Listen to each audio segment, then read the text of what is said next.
Hi అండి అందరికీ. నేనైతే పుచ్చకాయ టెస్టింగ్ అయితే చేశాను. కల్తీ జరుగుతుంది అంటున్నారు ఈ మధ్య. పుచ్చకాయ అయితే టెస్టింగ్ చేశాను. ఇదిగోండి, ఒక ముక్క కట్ చేసి వాటర్లో వేసాను. దీంట్లో కల్తీ ఉన్నట్లయితే వాటర్ అంతా ఎర్రగా రెడ్గా అవుతాయంట.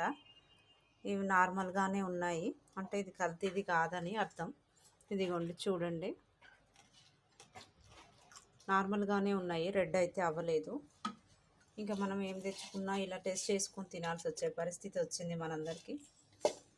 ఈ మధ్య ఇన్స్టాలో కూడా ఒక ఆంటీ గారు పెట్టారు, కల్తీ జరుగుతుందని చెప్పి. అవి పండ ముందుకే పుచ్చకాయలకు ఇంజెక్షన్స్ ఇచ్చి ఎర్రగా అయ్యేటట్టు చేసి మార్కెట్లోకి తెచ్చి అమ్ముతున్నారని చెప్తున్నారు.